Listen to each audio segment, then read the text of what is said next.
now live, Chairman. Okay, thank you very much. Well, good evening, everybody. Welcome to this meeting of North Wootton Parish Council. We have three of the Parish Council with us this evening. We've got two councillors at the moment haven't joined us. They may be able to join us later. In fact, I think I can see that one of them may already be joining as I speak. But we are quorate with three of us, so I propose to carry on. The format of the meeting is that the parish councillors and those who have requested permission to speak are on Zoom, and the meeting is also being live streamed to anybody else who wants to watch our proceedings. So if you have a copy of the agenda, we will work our way through the agenda.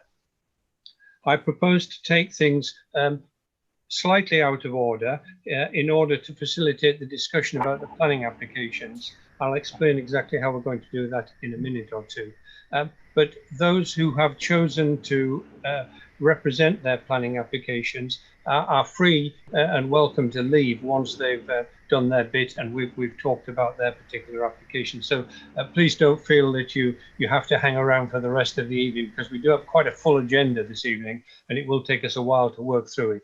But we'll take the planning applications fairly early in the proceedings, so you don't have to spend an hour and a half with us if you don't wish to.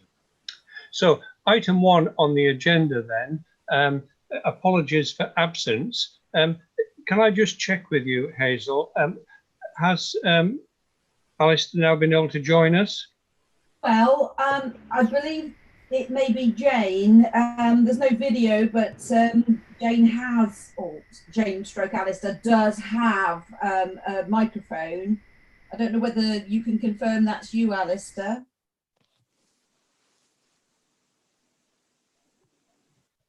I think possibly struggling with audio and visual connections, Simon. Okay. Well, let them proceed to try and get in. We also have apologies for absence from Martin Smith, who may be able to join us later, but he has presented his apologies. Are we happy to accept those apologies? Yes. Yeah. Okay, thank you.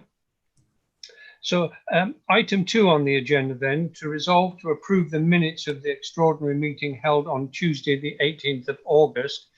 It's our usual practice to assume that councillors have read the minutes and checked them beforehand. So simply this is a question: are you happy with the minutes and prepared to approve them as circulated, with the amendment which has already been drawn to our attention about the date of tonight's meeting? Yep. Yes. Yes, definitely. Okay, thank you. Item three, to receive declarations of interest in items on the agenda. For members of the public not familiar with the process, councillors are required to declare if they have a pecuniary or financial interest in any item that's on this evening's agenda.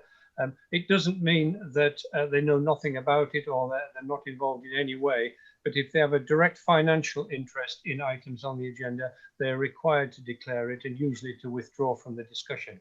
So to put the question to the councillors, does anybody have to declare an interest on any items on the agenda this evening? No. Thank you. So item four, this is an opportunity for members of the public who've notified the clerk in advance that they wish to do so, to raise any matters with us. Now, the only people who've registered to do so this evening are people who wish to speak on one or other of the planning applications that we'll be looking at in a minute. So what I suggest we do is we take their contributions in that item on the planning applications as we work through them, rather than taking them all together at this point. I hope that's okay with everybody. So we'll come back to that.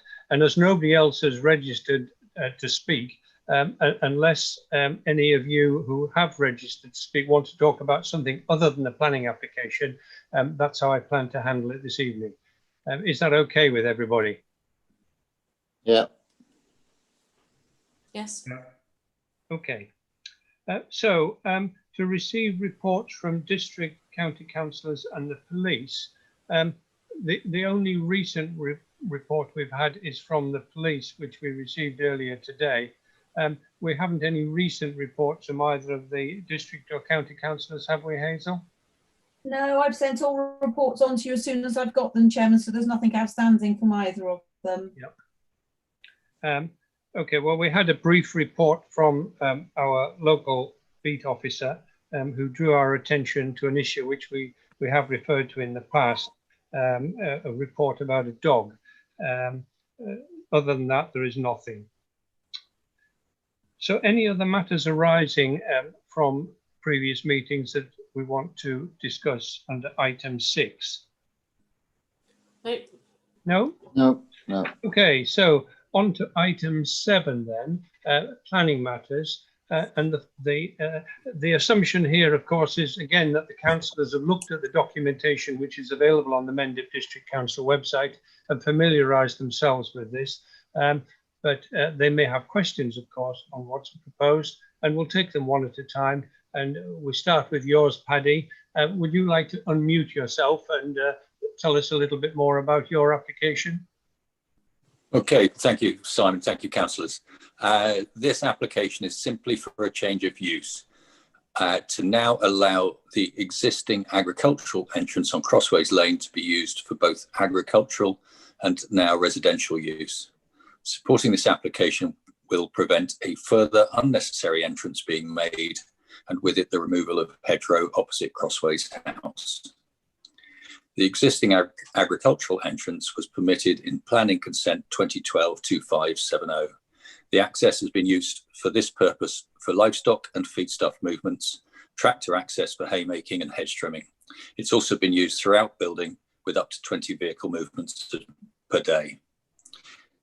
These vehicle movements have not caused issue, and highways have indicated residential use will simply attract standing advice. These issues were largely addressed following successful planning consent in 2013, as it is a wide access with good visibility splays.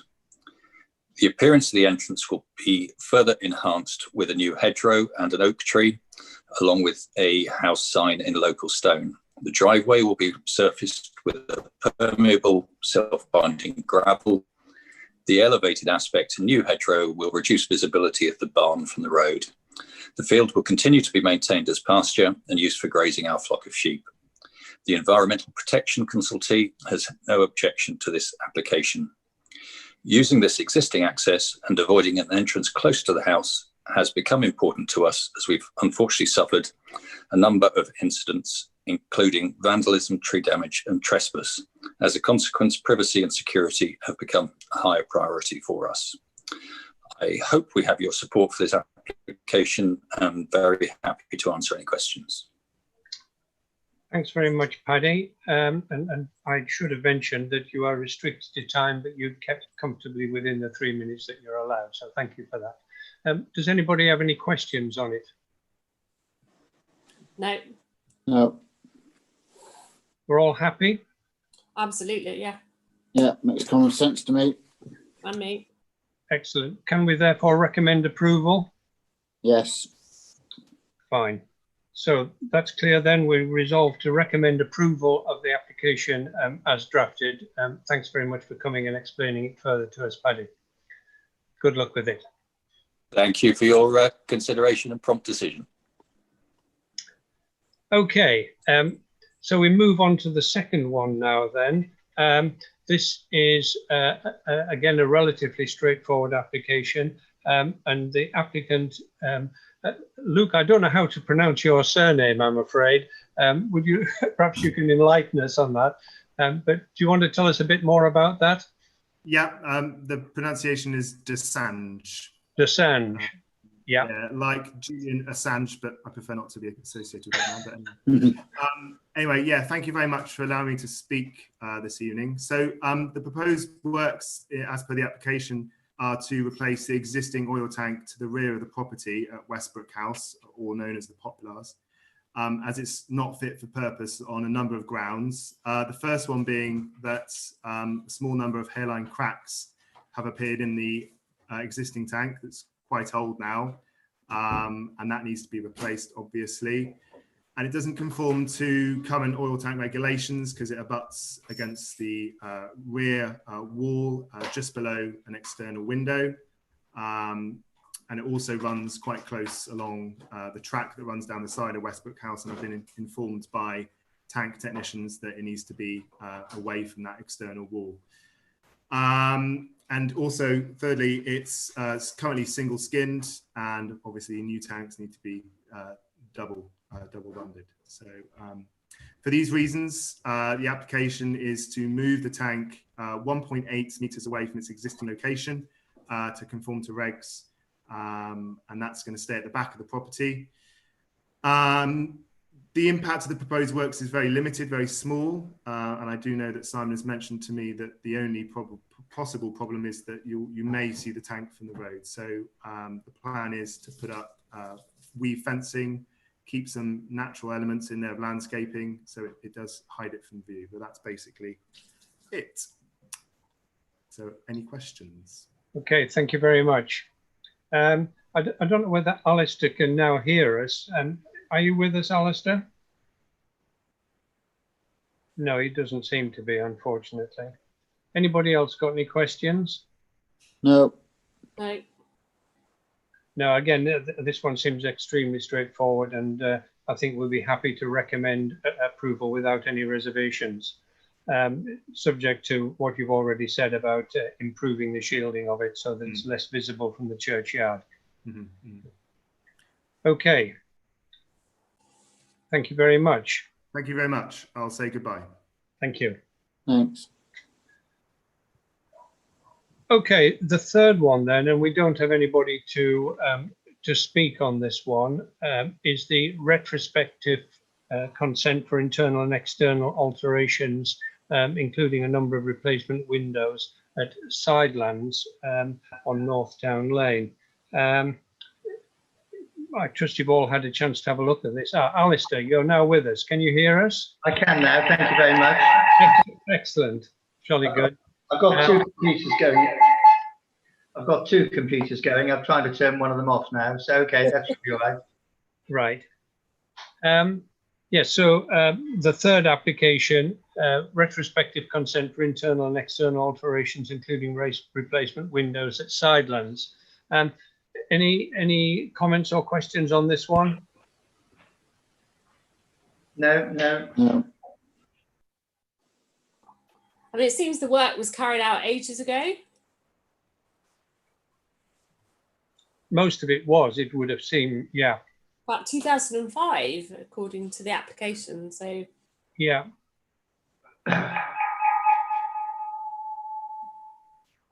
Yeah, I guess there is a question about why approval wasn't sought at the time. Are they different people in the house now than 2005?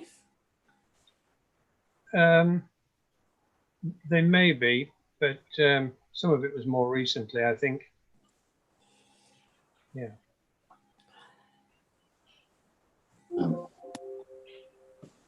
Okay, so any other questions, or are we happy to recommend its approval, yes, or do we want to put in a narrative thing saying we haven't got any comments to make on it, or what would we like to do? I mean, my own feeling, putting my cards on the table, is I think we've had not listed building consent things, but we've had a number of cases where people have done things and then sought retrospective approval on it. And I think we've got to be careful not to condone that. We somehow need to discourage it. Yep, I agree. I'd agree with that. Yeah. I mean, that was going to be my comment, is if we say, yes, we're happy with it, then will other people do similar things and hope that, you know, once it's done, we'll go, well, it's a bit late to say no. So I prefer the narrative. Yeah. I would favour that approach. Yeah, that's fine. I'll back that. Not to make a big deal of it, but speaking from some personal experience of this, I think they would have struggled to get listed building consent for some of these things had they applied originally. I mean, I think the chances are that Mendip will approve it because there is no real public interest in not approving it. But if we've got a process, people should try and stick to it. Yeah, agreed. When we come to our discussion later on this evening about the proposed changes in the planning system, this might all change in a year or two anyway. But at the moment, the process is quite clear. If you own a listed building, you're supposed to get approval for more or less everything of this sort. Yeah, I agree. Okay. In terms of what we say then, would anybody like to suggest a form of words, just a sentence? I think more or less, as Kathy said, that I think we don't condone the use of this as a retrospective application, and encourage everybody that they should be doing them at the right time. Yeah. You happy that's sufficient, Hazel, to enable you to put something together on our behalf? Yes, Simon, no problem. Forgive me, I'm having serious instability in terms of internet issues. So if I go quiet, I've been thrown out of the meeting again. But yes, I can re-watch the Zoom anyway. So yeah, that's fine. Okay. Well, perhaps you and I could tic-tac the exact wording before it goes in. That's fine, yes. Yeah. Okay. Thank you. Fine. The next one then, item 4, and again, we have the applicant, Mandy, who we can't see, but can you hear us okay, Mandy? Hello, yes, I can.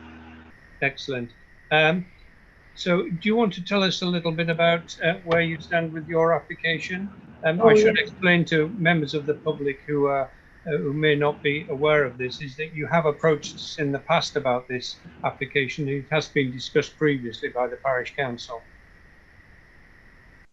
Thank you for your time.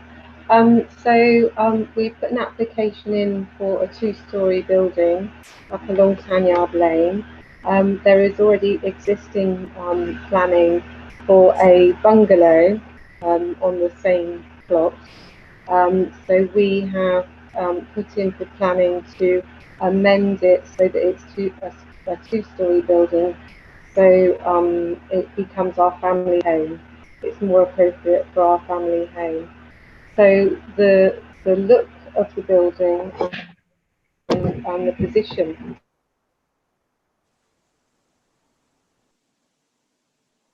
I'm afraid we've lost you, Mandy. Would you just like to make sure we can hear you and then wind back a few seconds?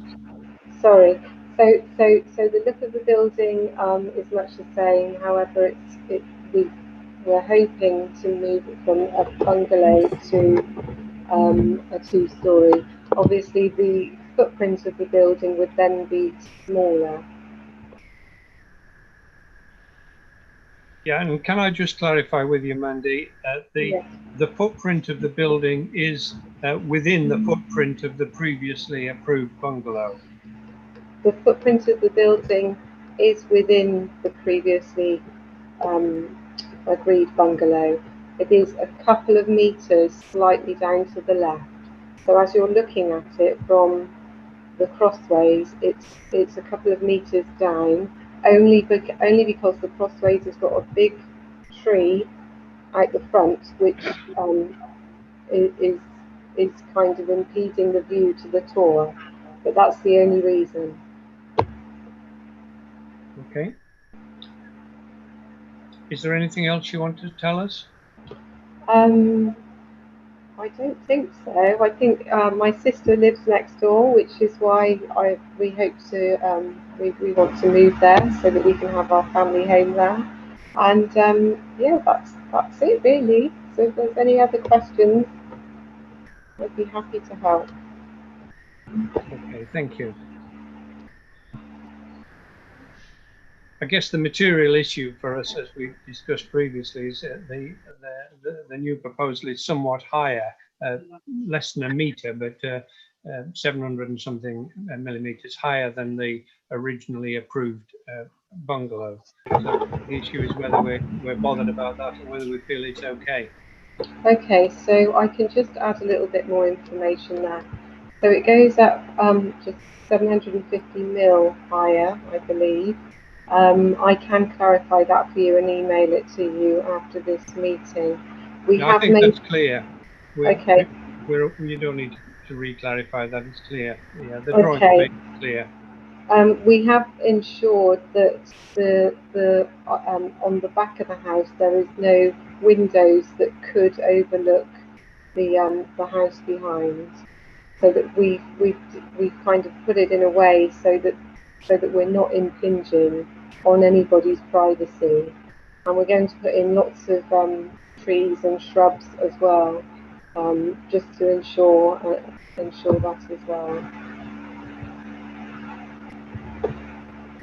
There were two aspects of the latest application that I wasn't aware when we looked at it before. Can I ask Mandy about those? Please.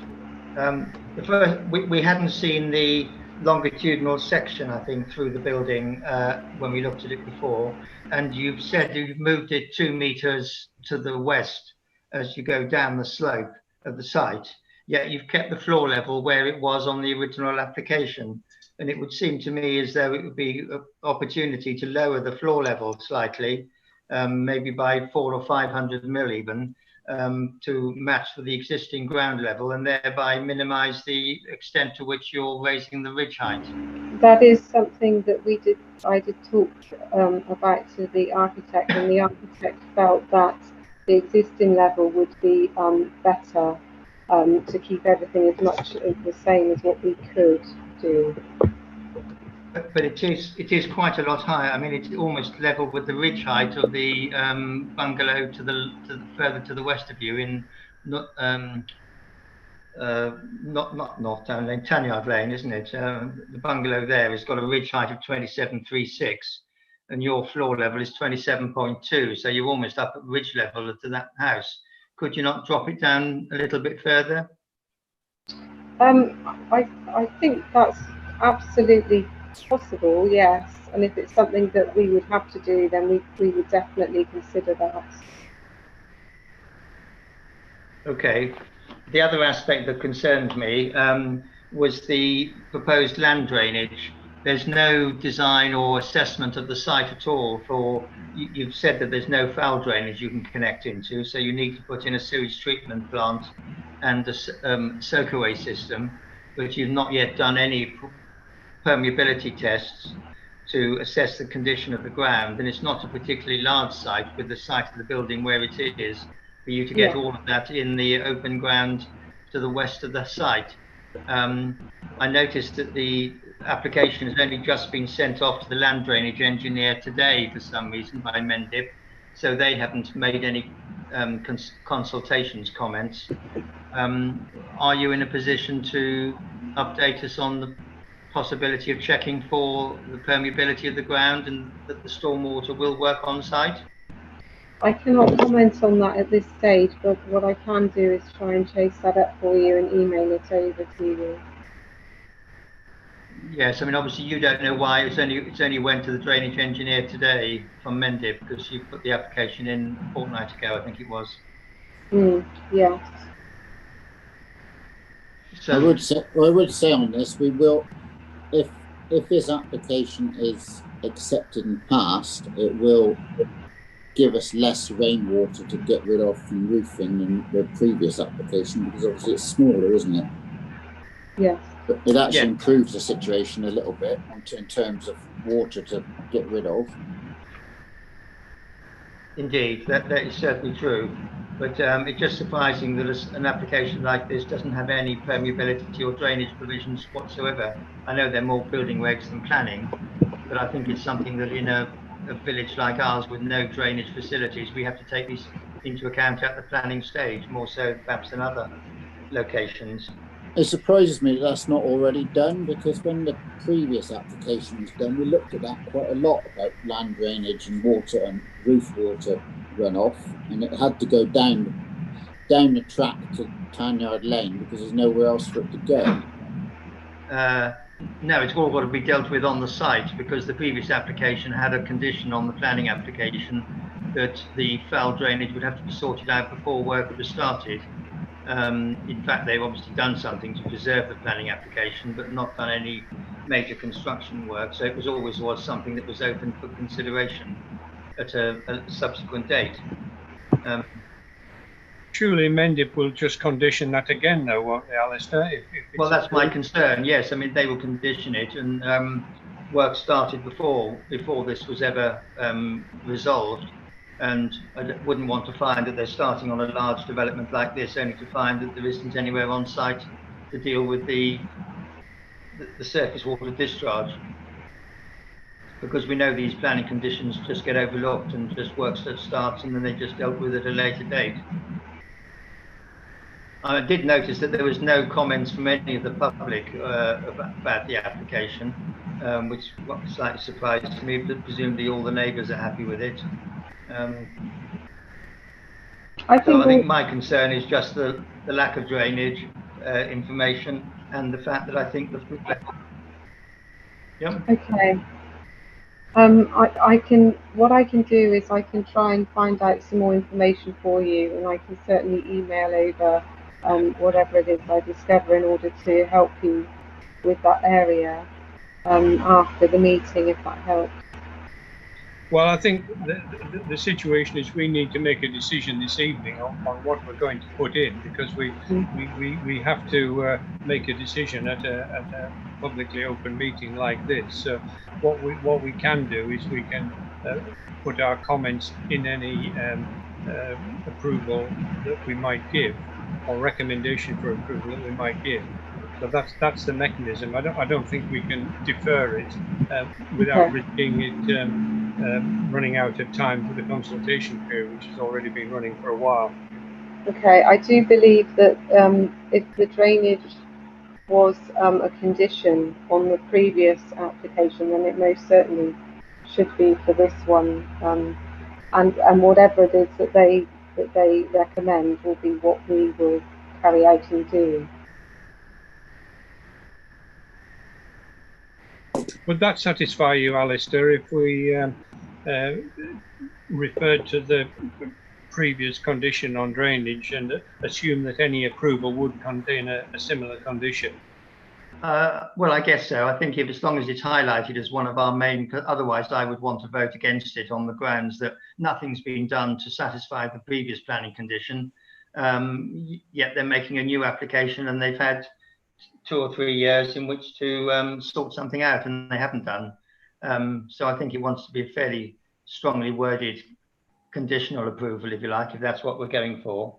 And I would also strongly recommend that they could look at reducing the floor level slightly to compensate for the extra 765 in the ridge height.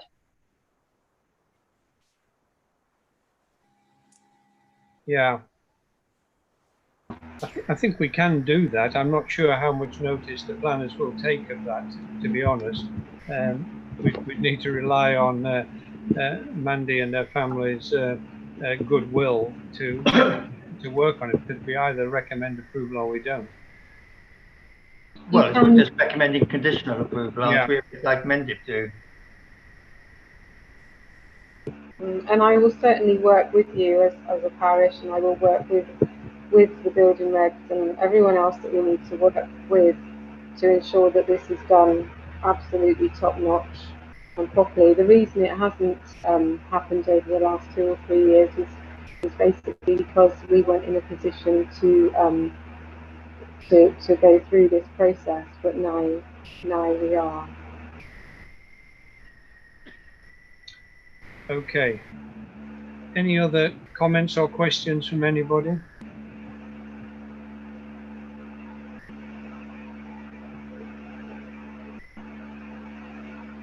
My questions were similar to Alistair's. So. Yeah.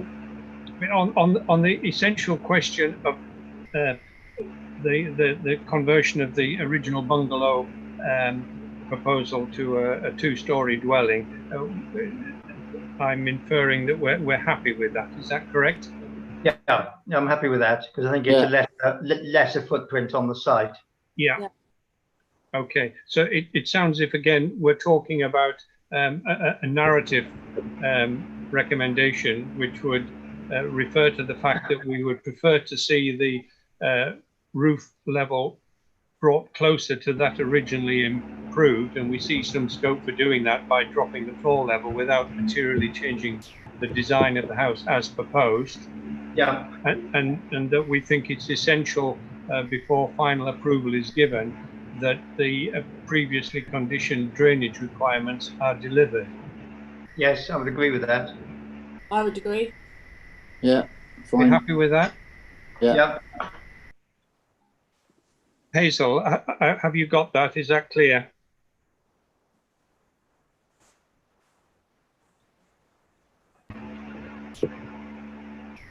Are you with us, Hazel?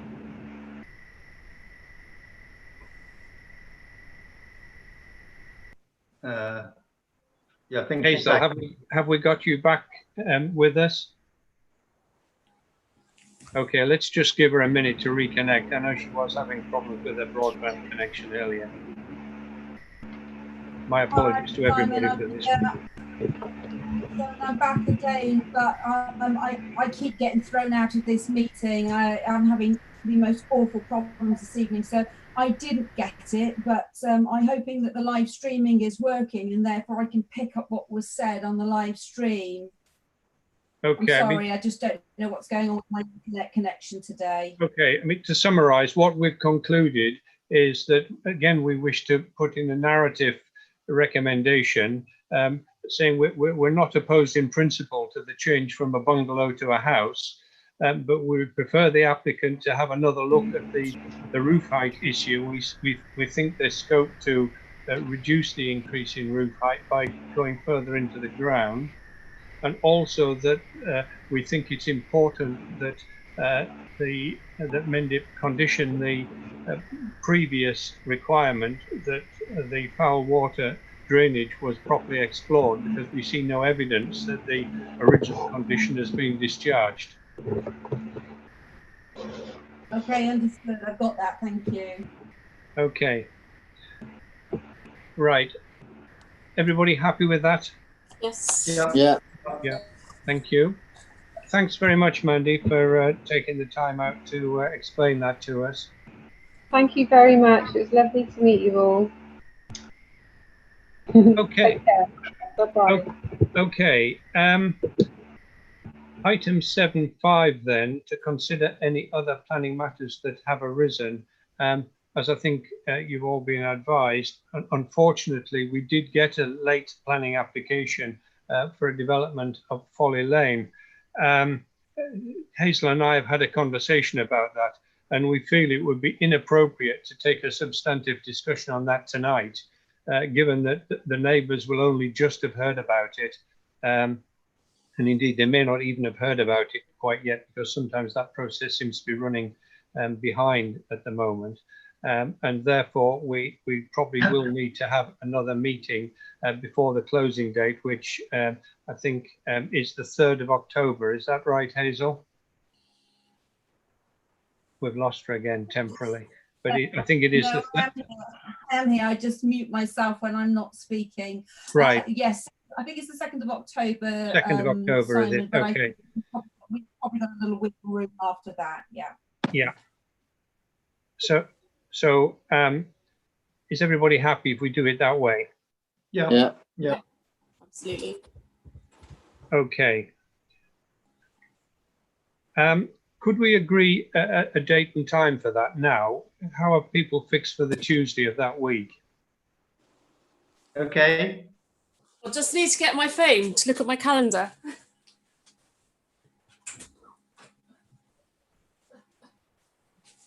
Tuesday the 29th. I'm sure it's fine. They're outside, so it wouldn't buzz or ring.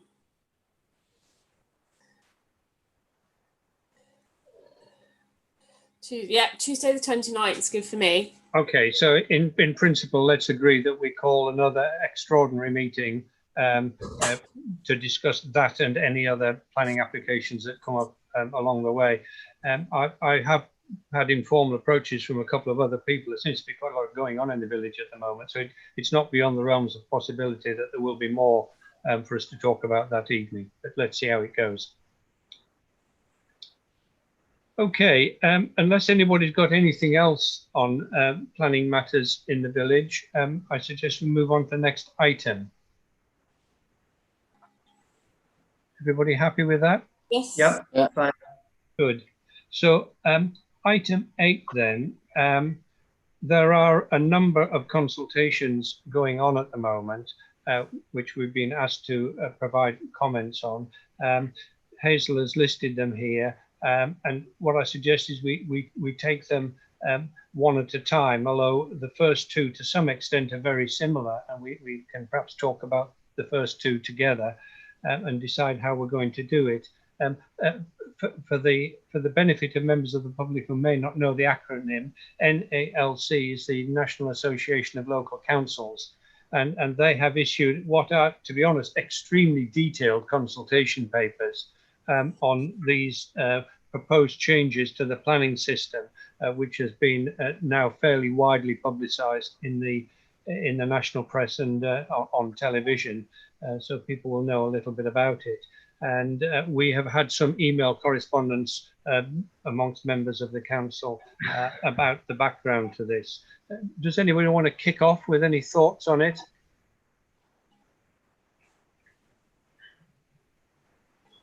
Well, I don't think any of us are planning experts, and I mean we're well aware of what goes on with the planning procedure dealt with by Mendip. But I mean, I think we're slightly concerned that the changes in the planning process could well become much more involved than they are at the moment.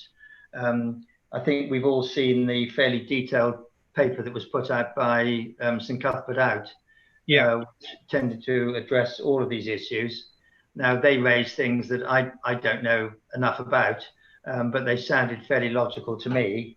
And I was fairly in favour of us putting our support in along the same lines as they did. I think they're meeting tomorrow night to actually discuss and finalise their draft proposals that they sent us. Yeah. So whether we need to wait until they've had their meeting tomorrow night in order to confirm our thoughts on it, but I would have thought, but by and large, I was happy to go along with generally the comments that St Cuthbert Out were making, and just modify the last question 34 to do with how it affects our village rather than theirs. Yeah, well, I think what they're suggesting, and when we come to talk about the changes to the local councils, this might be relevant, but they're suggesting that for small rural parishes, providing a combined input might be better, and it might make it more likely that it would be listened to. Yeah, I think we have substantially the same concerns as they might have. I mean, my reading of these documents is that they're to some extent incomplete because they don't address the sort of planning issues that we've just spent quite a while talking about at a local level, which are the things which are important to us in a small rural area like this. They're more relevant to substantial housing developments of one sort and another, and mercifully we're not too exposed to that at the moment, although there is some risk that we might be, of course, as a result of the changes that are now proposed. But it does seem to me that there is a sort of yawning gap in there, in that some of the principles for small rural areas are not addressed anywhere in the documents that I've seen so far. No, because I think St Cuthbert Out are much more vulnerable to the large-scale developments than we are, and therefore it's all the more critical for us as a primary village to have our voices heard just as strongly as St Cuthbert Out, who are talking about, you know, major developments and large-scale housing estates, which hopefully we're not going to, but we still have the same pressures on our primary village. Well, we are not a primary village. That's all. We're a tertiary village. That concept of primary, secondary, and tertiary villages isn't mentioned anywhere in there. No. So, if that concept were to disappear, it does seem to me that that's potentially detrimental to our interests in places like North Wootton, because at the moment we have a presumption that development should not be permitted. The key change in the new arrangement is a presumption that development will be permitted in order to encourage more housing. And it seems to me that's a very radical change. And whilst it might be appropriate in some context, I'm not sure it is when you talk about small rural areas like ours. But Simon, there is a bit in that St Cuthbert's Out thing about just presumption on brown site rural housing, isn't it? There's no message to greenfield site rural housing presumption.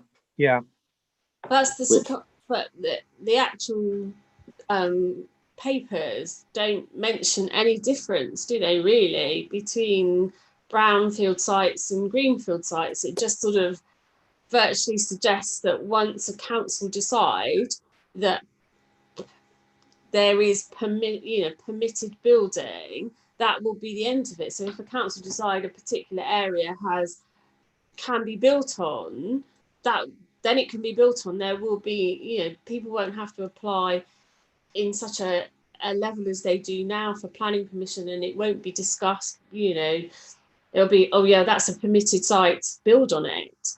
And it's who's going to decide what are the permitted sites and that sort of thing, where they're going to be. And at the moment, I can't see any difference between, rural and urban areas. It just seems to lump everything together. Exactly. That's my concern. But I think it's an imperfect system, but the present approach works tolerably well for us in that there is a presumption that development is not permitted. If that were to change, I think it would have serious consequences for, although there are other phrases in there about the importance of preserving small villages, and there's talk about heritage assets and things like that as well. But it doesn't explicitly talk about dropping that current 3-tier approach to small villages and replacing it with something else. No, I agree. I think that because I was reading the Mendip District Council Parish briefing that Hazel sent yesterday, and one of the things, I appreciate that it's not necessarily an easy thing to do, but one of the things that they mentioned was about neighbourhood plans. And I remember when Alistair and I went to the planning training, the guy there from the SALC talked about it, and it seems that they're a better mechanism than village design statements. And Mendip actually sort of said that any sort of neighbourhood plans could be retained as a valued mechanism. I agree that they're much more difficult to do than a village design statement, but whether or not that's something that we could look into, especially in conjunction with St Cuthbert's Out and or Pilton as well, as sort of an area together, whether we think about it, not necessarily do it, but certainly think about whether or not it would offer us some protection if all these new planning changes are going to come into being. Yeah.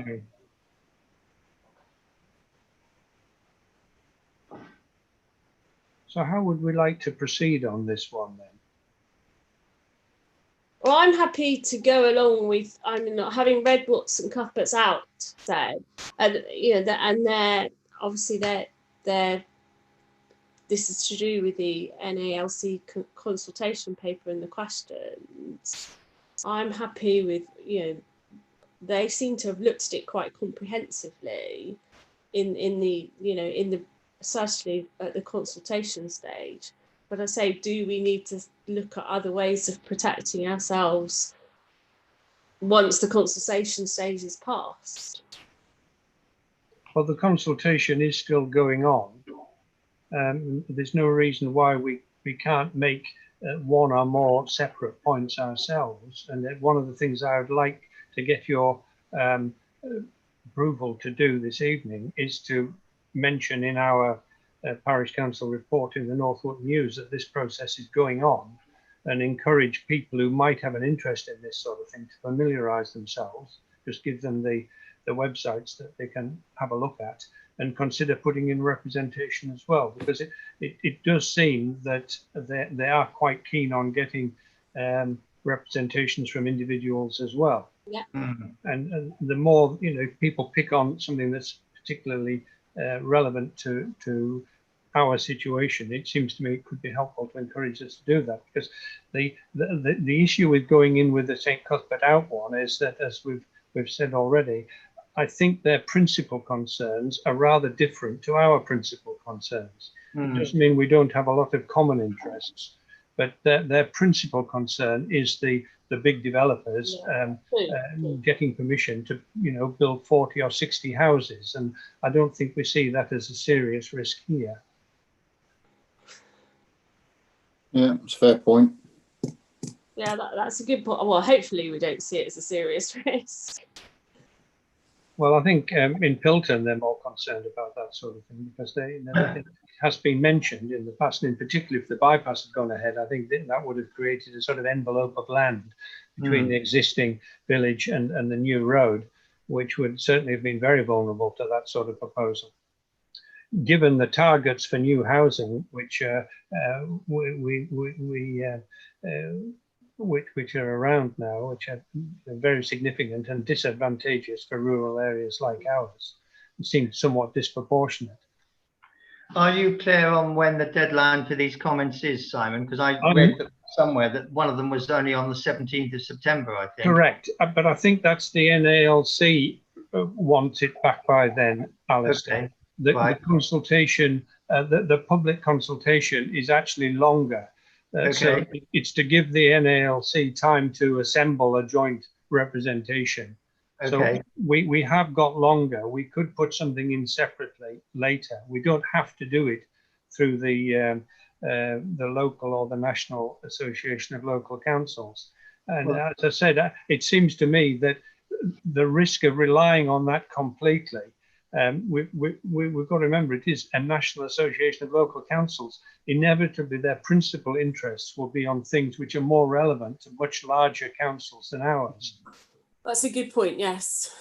So I think it's important probably to make a representation to NALC, if we're going to do it by this Friday, that at least we say small tertiary villages like ours are just as important as the larger councils, and that we want our views to be expressed, as we've said tonight very eloquently, in the future, and then we can do a more detailed appraisal to Mendip in due course.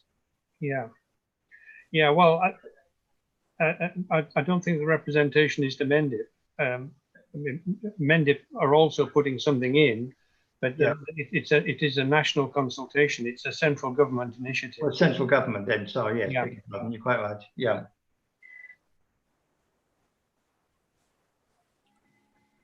Okay. So can I try and summarize where we've got to then?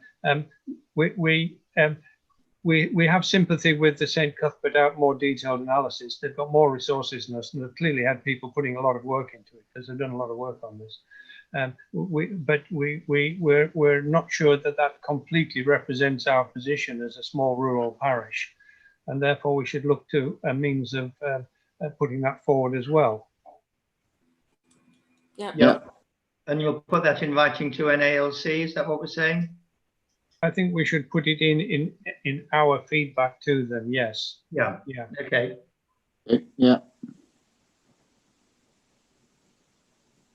I'd agree with that. And also the point that I made, that I'd like our agreement that we should be encouraging members of the public in the village to have a look at these things, have a look at at least the sort of management summary of the changes. The actual documents are extremely long and detailed, as I've no doubt you've all noticed, and it takes some time to plough through them. I don't think they can expect many people to do that, but at least to get a feel for it, and perhaps read some of the comments that are around on the internet for and against them. Yeah, good idea. I mean, it's the point, the message that people have got to get their heads around is that this is not tinkering around at the edges with the existing system. It's a root and branch overhaul of which hasn't been done for a generation or more. Indeed. Okay. Hazel, are you clear on how we're going to minute that discussion and where we're going to go?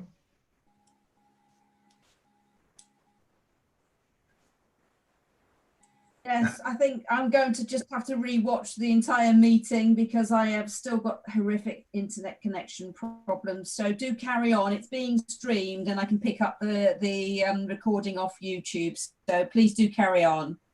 Okay. Well, I think perhaps before the 17th, you and I do need to have just a double check what we're going to say on that. Yeah. Okay. So that's fine. I think we've covered the first two of item 8. The third one, the NALC consultation on transparency and competition. I don't know what people feel about that one. What do people think about that? It was a bit lukewarm, to be honest. my reaction entirely. I'm not sure that I feel sufficiently strongly about it to feel a need for us to do a response to it. But no. From your sort of agricultural perspective, Martin, do you have any other thoughts on it? No. No, I don't, Simon. Shall we pass on that one then? Yeah. Yeah. I would say. Okay, so we're agreed we're not going to respond on that one. Which takes us on to 8.4, the proposal for a unitary authority or authorities for Somerset. Again, mostly for the benefits of members of the public who may be listening to our conversation. The situation is that the steady as we go or don't change anything option is no longer on the table. There are two options on the table for Somerset. One is called One Somerset, which will mean that there will be a single unitary authority replacing the county council and all 4 district councils. The other proposal is to have 2 unitary authorities, one for Somerset East, in which we would be part, and one for Somerset West, which would combine the other 2 district councils. It seems slightly bizarre to me, I must say, that our district and county councillors couldn't reach an agreement on which way they preferred to go, but both proposals have been put forward or are being put forward to the government, and the Secretary of State responsible for these matters will pick one or other. And there is a public consultation going on this as well. And I think we need to arrive at an agreement within the parish council on which of the 2 options we feel is preferable. So again, the documents on the internet are quite voluminous, and I would encourage members of the public at least have a look at there are at least summaries of these which are more readable, but the full documents are clearly very long, and perhaps slightly cynically, as a taxpayer, an awful lot of our money is being spent on this already to produce these glossy documents. Well, yes, definitely. But where do we stand? What are our thoughts on it?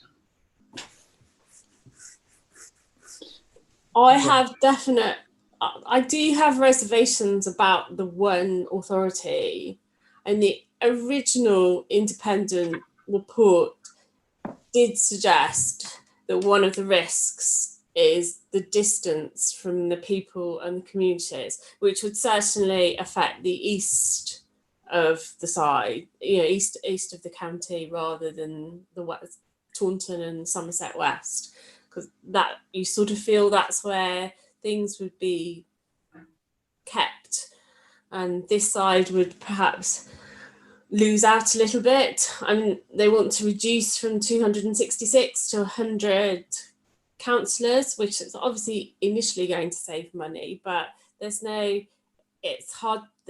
obvious how they're going to work out what the representation is going to be, whether or how they're going to work that out, whether we're going to lose quite a bit of representation.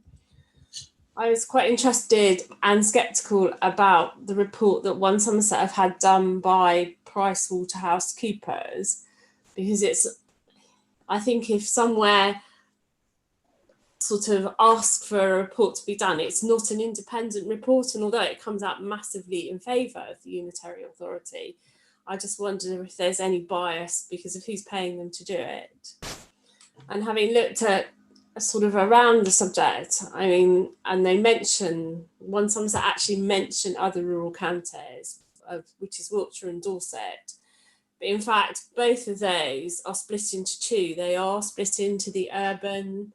Swindon is a single unitary authority, and the rest of Wiltshire is its own, so sort of urban and rural. And Dorset again went for a similar thing. They're Poole, Christchurch and Bournemouth are one, and the rest of Dorset is another. So because and their massive feeling was that one side didn't really understand the other side. And then if you look at Cornwall, which has been a unitary authority for 10 years, there are feelings that there are still quite a few things that aren't sorted. There's still argument against the democratic deficit, which is due to the loss of councillors in the more rural areas, and that's still ongoing 10 years down the line. Whether or not people make the savings, Cornwall thought that they'd have to make a saving of about 17 million a year, and over 10 years they've had to make a saving of 350 million, which is twice. So again, actually the savings are bigger. Where are the savings going to be? Will people appreciate what happens in this side of the county? And the biggest thing is with planning. If the planning is going to change so much and Taunton are in charge of it, will we not have so much of a say? That I do have reservations about the one, and I think my preference is for it to be an east-west split. Thank you. Anybody else? Well, I'd agree with that, and definitely an east-west split. I don't understand why we need to change what we've got. I'd rather have it improved, but if that's not an option, I think an east-west split has got to be a better bet than a single unitary one. Yeah. Yeah, I joined Ross Wyke's Teams meeting at lunchtime today when she was going through the thing and justifying and explaining it. I must say, I was quite favourably impressed by what she had to say about the stronger Somerset option. That's the two separate east and west bodies. When I read the documents, I was less impressed by the stronger Somerset document because they've done it in quite a rush, actually. Whereas the one Somerset one they've clearly been working on for some time, and it's very polished, and you don't get the sort of jarring effect of rather poorly presented facts. Whereas the stronger Somerset one's clearly been put together in a bit of a hurry, and parts of it don't read very well, and there's some obvious questions which are not answered, etc., etc. But I think if you burrow down to the underlying content of what they've proposed, it strikes me it is better. More appropriate, and would better fit our needs. But there are a whole lot of unanswered questions in both of the options. I mean, you make the point about things being geographically further away, Kathy, but it doesn't say anywhere in there where, for example, the new East Somerset authority would be based.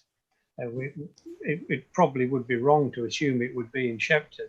We do have some benefits of having Mendip so close to us. I think it could well be somewhere else. I think this is one of the main concerns, is that we're so devoid of any clear understanding of what level of consultation we're going to have in the future as a parish council, or even as 5 individual residents, that we're a bit devoid of knowing what sort of say we're going to have in the future of it all. Yeah. Yeah. I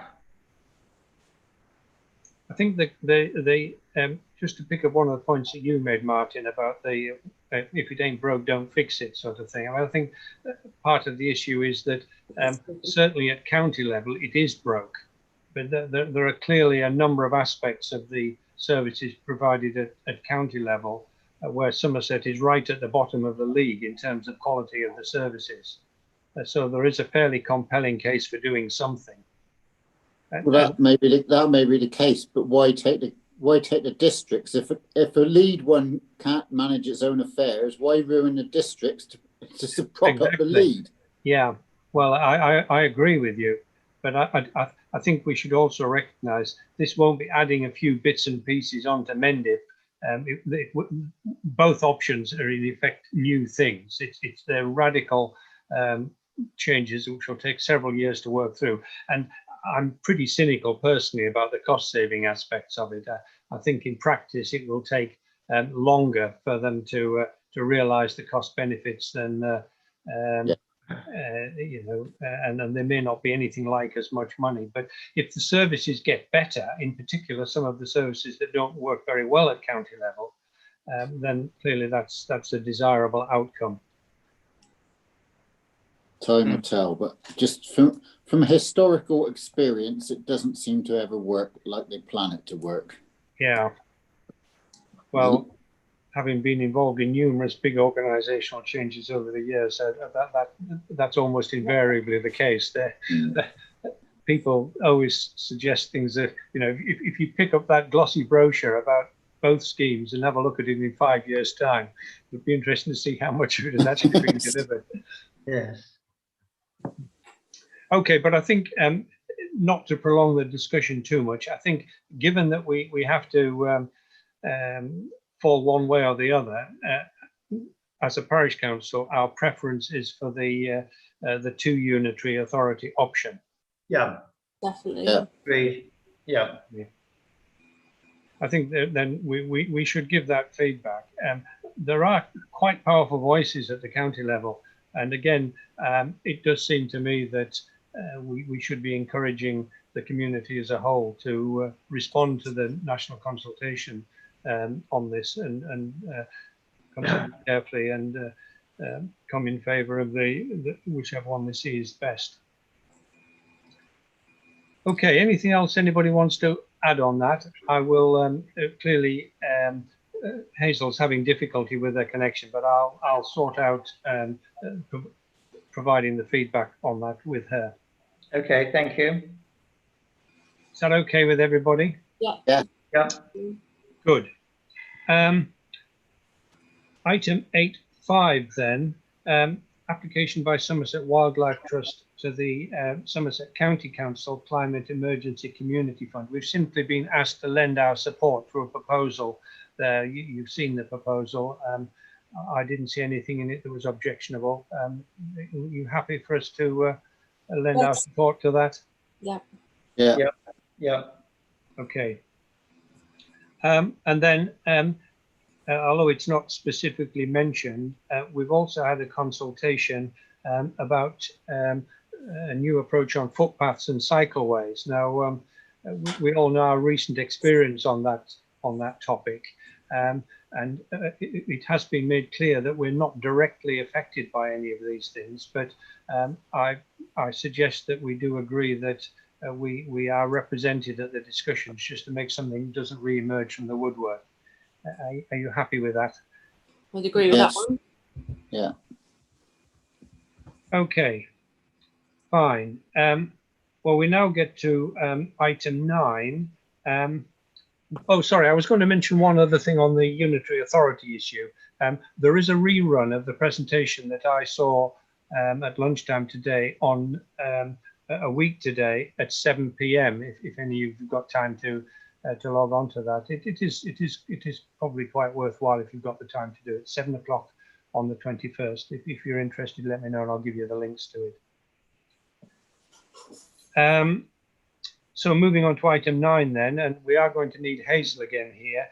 Hazel, are you with us? I am for the moment, but I wouldn't hold your breath. Okay, right. Well, finance matters then. You've received the papers on all of these items. Just to run through them one by one. First of all, are we happy to accept Hazel's expenses for the August and September period, including a number of items which have been paid on our behalf? Yes. Yes. Yep. Remember, the reason that she is having to make payments on our behalf is because of the complication in getting checks signed at the moment.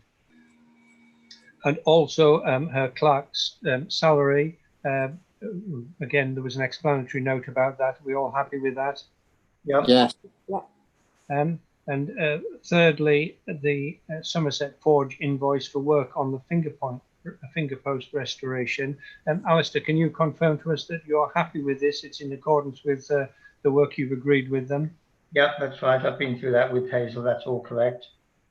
Okay, can we approve payment of their invoice then? Yes. Yeah. Thank you. Yeah.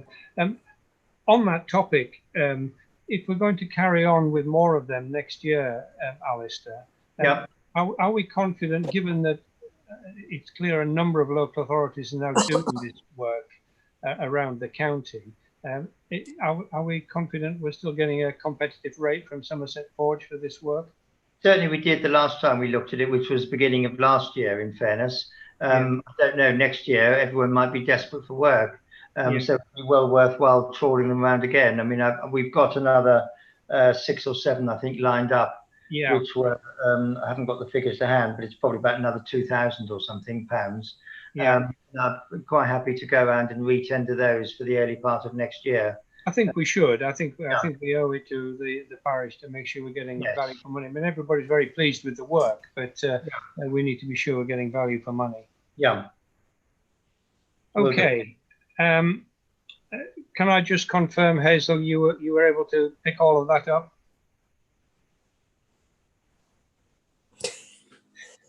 Maybe not. We may have to repeat it once she's had a chance. Again, I will probably have to pick it up from the YouTube stream. Okay, fine. Item 10 then, to consider future meeting formats. When Hazel and I discussed the agenda for this meeting, it was beginning to look as if it might be possible for us to hold physical meetings in the village hall once again. Recent developments, I think, put that right back onto the back burner again, I'm afraid. Yeah. So I fear we're stuck with doing it this way with all its imperfections for the time being.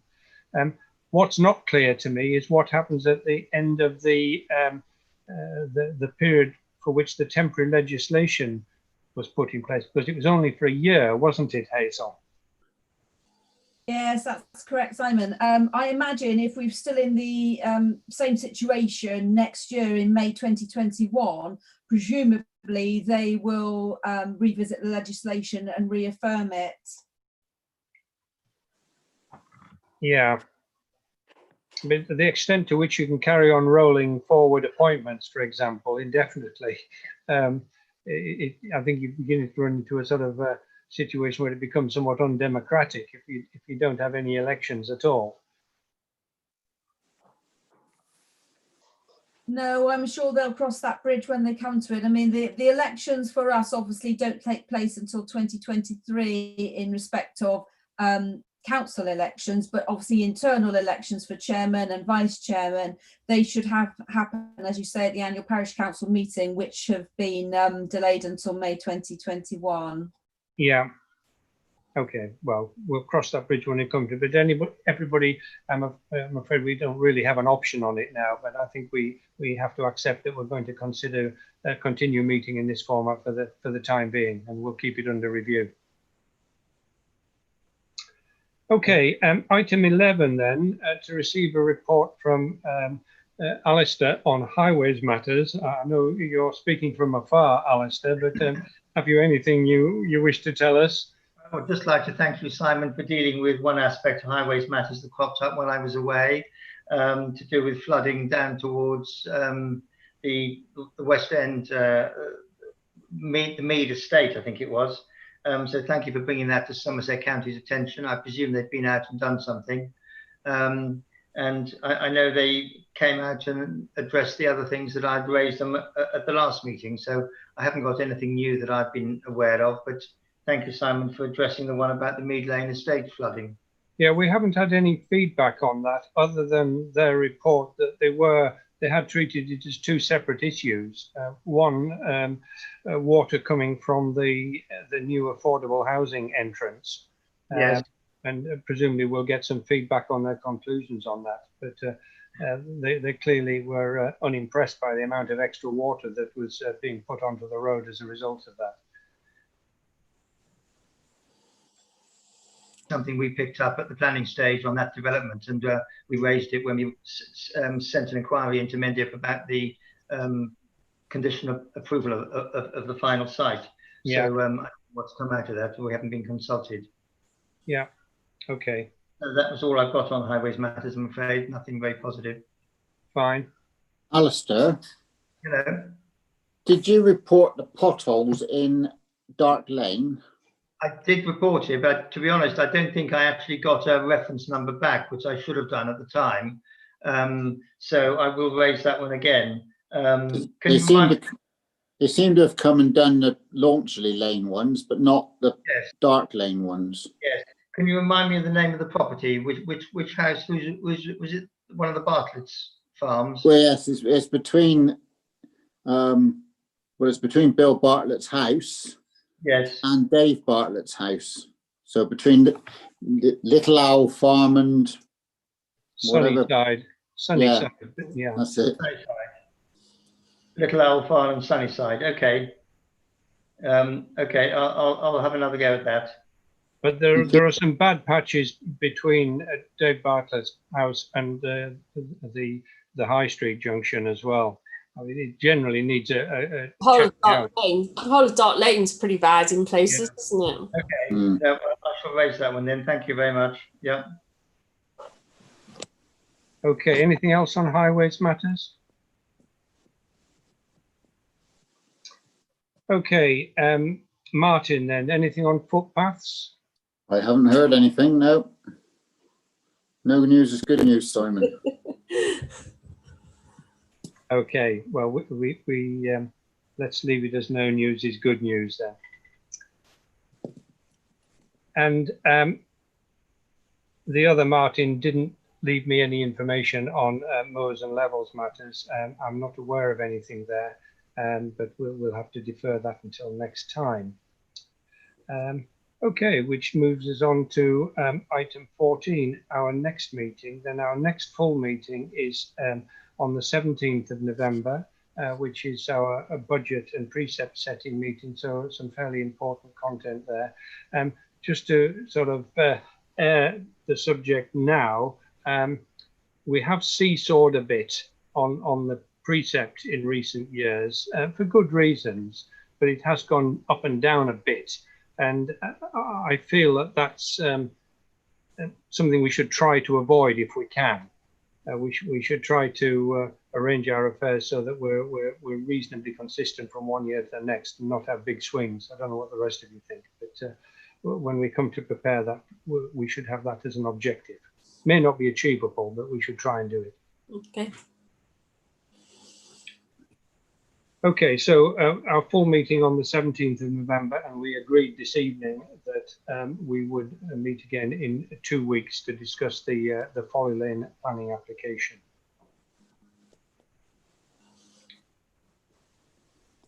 So with that, thank you to members of the public who joined us by live stream. I'm sorry that it was somewhat disrupted, but that's the peril of doing things online, I'm afraid, but it's hopefully better than nothing.